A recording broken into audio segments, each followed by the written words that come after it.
NU atau Nahdlatul Ulama adalah sebuah organisasi Islam terbesar di Indonesia. Nahdlatul Ulama ini memiliki arti kebangkitan ulama. Tanggal 31 Januari 1929 menjadi tahun awal berdirinya organisasi Islam ini.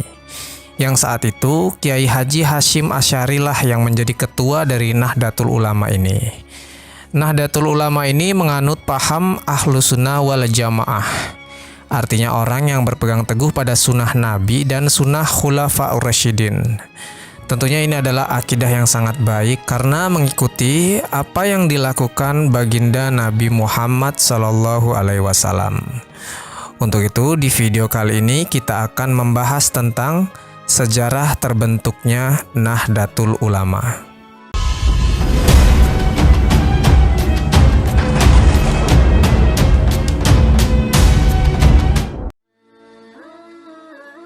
Bismillahirrahmanirrahim. Assalamualaikum warahmatullahi wabarakatuh.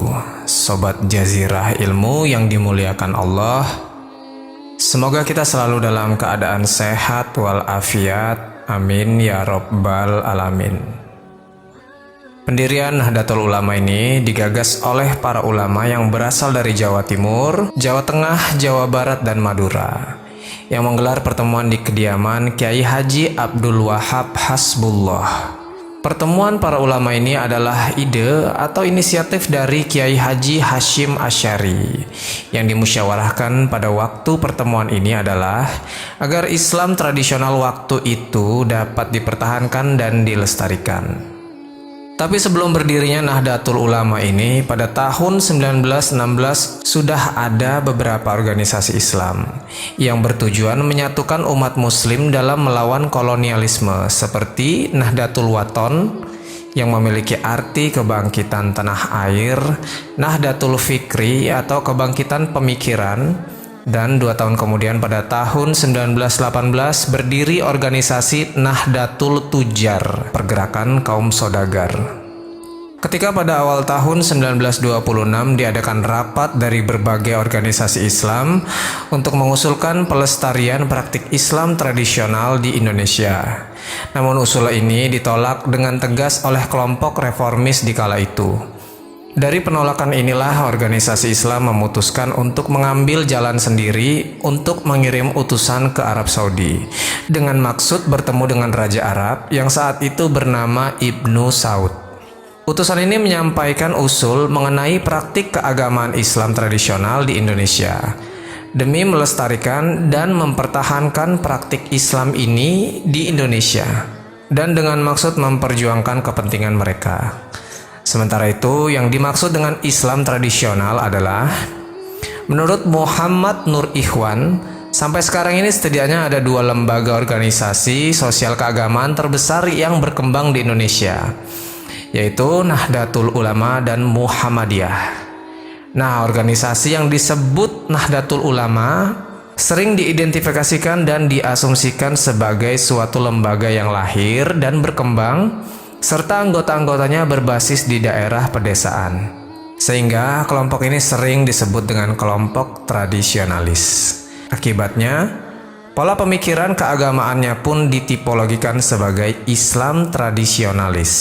Sedangkan untuk organisasi yang disebutkan terakhir, yaitu Muhammadiyah, secara genealogi lebih didasarkan pada masyarakat yang berbasis perkotaan. Bahkan pola pemikiran keagamaannya pun dicap sebagai kelompok Islam modernis. Oke, kita lanjutkan lagi ceritanya. Akhirnya dari penolakan dari kelompok reformis, pada tanggal 31 Januari 1926, para kiai berkumpul di kediaman Kiai Wahab untuk memutuskan membentuk suatu organisasi kemasyarakatan Islam yang akhirnya melahirkan nama Nahdlatul Ulama atau Kebangkitan Para Ulama, serta menjadikan tanggal 31 Januari 1926 ini sebagai hari lahirnya organisasi Nahdlatul Ulama tersebut, yang dipimpin oleh Kiai Haji Hasyim Asy'ari sebagai Ketua Rois Al-Absyuriyah pertama. Pandangan hukum Islam bagi Nahdlatul Ulama tak hanya mengikuti pedoman Al-Quran dan Sunnah Nabi Muhammad SAW, tetapi ditambah dengan kemampuan akal dan realitas empirik.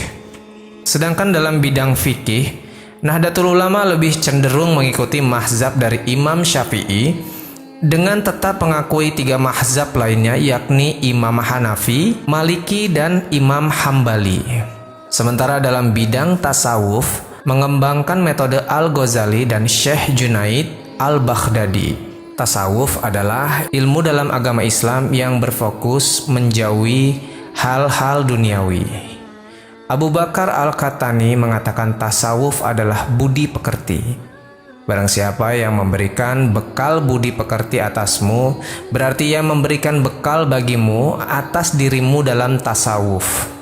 Muhammad Amin Kurdi mendefinisikan tasawuf adalah suatu yang dengannya diketahui hal ihwal kebaikan dan keburukan jiwa, cara membersihkannya dari yang tercela dan mengisinya dengan sifat-sifat terpuji, cara melaksanakan suluk dan perjalanan menuju keriduan Allah dan meninggalkan larangannya. Mengapa banyak ulama rujukan NU ini mengangkat Imam Junaid Al-Baghdadi sebagai panutan? Karena Imam Junaid Al-Baghdadi dianggap bisa mempertemukan fikih dan tasawuf, di saat keduanya tidak pernah mengalami titik temu. Sikap proporsional itu sejalan dengan pandangan NU mengenai tasawuf, tawazun, tasamuh, dan iktidal. Imam besar itu wafat pada 297 Hijriah, makamnya di Baghdad diziarahi oleh banyak orang. Sobat Jazirah Ilmu yang dimuliakan Allah, Nahdlatul Ulama selain bergerak di bidang keagamaan dan kemasyarakatan, organisasi ini juga bergerak di bidang pendidikan, sosial budaya, dan ekonomi yang bermanfaat untuk masyarakat luas, serta dibentuk untuk memahami dan mengamalkan ajaran Islam baik dalam konteks komunikasi vertikal oleh Allah Subhanahu wa Ta'ala maupun komunikasi horizontal dengan sesama manusia. Nahdlatul Ulama menempati posisi pertama di Indonesia dalam peringkat jumlah pengikut organisasi terbanyak, yaitu 49,5%. Kurang lebih ada 108 juta orang pengikutnya di dalam Indonesia ini. Sedangkan pada peringkat kedua diduduki oleh ormas yang lebih dulu ada dibanding Nahdlatul Ulama, yaitu Muhammadiyah. Sedangkan peringkat ketiga ditempati oleh gabungan dari beberapa ormas Islam lainnya. Menurut lokasinya, mayoritas pengikut ormas Nahdlatul Ulama ini ada di Pulau Sumatera, Jawa, Sulawesi, dan Kalimantan. Nahdlatul Ulama ini kenapa bisa sangat diterima oleh masyarakat umum Indonesia yang notabene masyarakat yang bukan dari dalam pesantren atau pendidikan formal Islam? Dikarenakan ada tradisi dari Nahdlatul Ulama ini yang sesuai dengan tradisi dan kebudayaan masyarakat kita, seperti tahlilan, Maulid Nabi, ziarah kubur, salawatan, dan masih banyak lainnya. Kegiatan yang mengacu pada aktivitas masyarakat yang berhubungan dengan keagamaan. Di usia 63 tahun, Kiai Haji Ridwan Abdullah dipercayakan oleh Kiai Haji Hashim Asy'ari untuk membuat logo atau simbol dari organisasi Nahdlatul Ulama. Nah, Kiai Haji Ridwan Abdullah ini selain seorang alim ulama, beliau juga diberikan keterampilan yaitu pandai melukis. Kiai Haji Hashim Asy'ari memberikan clue atau masukan dalam pembuatan logo Nahdlatul Ulama, yaitu tidak meniru lambang lain dan harus memiliki wibawa, dan logonya juga tidak membosankan sampai kapanpun.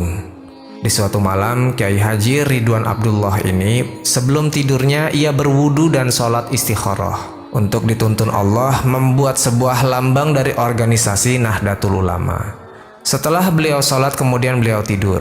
Di dalam tidurnya, beliau bermimpi di suatu langit yang biru. Beliau melihat nampak seperti bola dunia dikelilingi bintang dan tali penyambung dan pengait. Akhirnya setelah beliau ini terbangun dari tidurnya, beliau mulai mensketsa gambar yang ada di mimpinya itu ke sebuah kanvas dan mulai mendesain logo Nahdlatul Ulama. Logo ini pun disetujui oleh Kiai Haji Hashim Asy'ari dan mulai ditetapkan sebagai logo resmi dari Nahdlatul Ulama sejak 31 Januari tahun 1926 Masehi.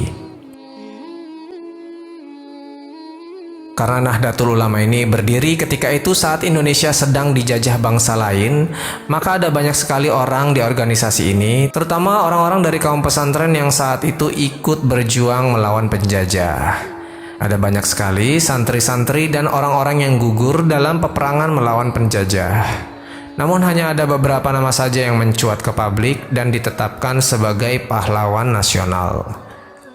Nah, teman-temanku seiman, gagasan tentang Islam Nusantara secara resmi dideklarasikan oleh Nahdlatul Ulama sejak tahun 2015. Namun ada pro dan kontra mengenai gagasan ini yang hadir di tengah-tengah masyarakat kita.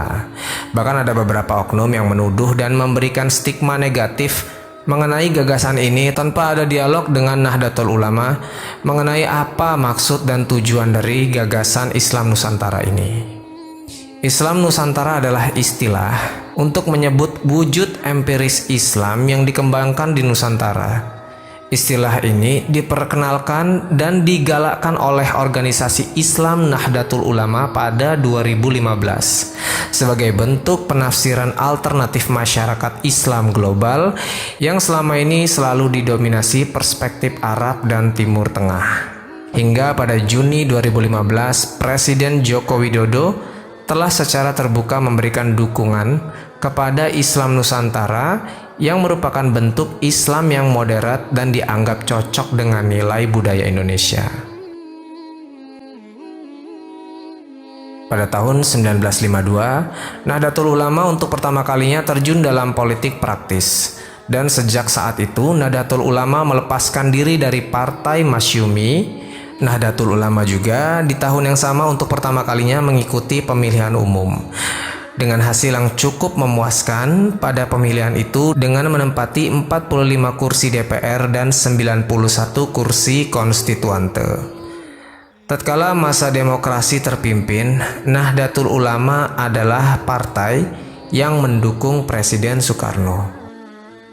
Pada 5 Januari tahun 1973, Nahdlatul Ulama menyatakan bergabung dengan Partai Persatuan Pembangunan atas desakan penguasa Orde Baru di kala itu, karena syarat untuk mengikuti pemilu 1977 dan 1982. Setelah mengadakan muktamar di Situbondo, sepakat bahwa Nahdlatul Ulama tidak akan mengikuti politik praktis lagi.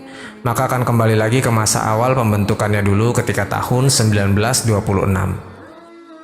Sobat Jazirah Ilmu yang dirahmati Allah, setelah masa reformasi tahun 1998, muncul kembali partai-partai politik yang mengatasnamakan Nahdlatul Ulama, yaitu Partai Kebangkitan Bangsa yang dideklarasikan oleh Kiai Haji Abdurrahman Wahid atau Gus Dur, hingga pada akhirnya pada pemilu tahun 99 Abdurrahman Wahid menjadi Presiden Indonesia serta mendapatkan 50 kursi DPR. Sehingga sampai pada saat ini Nahdlatul Ulama tetap menjadi organisasi Islam terbesar sepanjang sejarah, baik selama Indonesia belum merdeka dan sampai pada era Indonesia sekarang ini.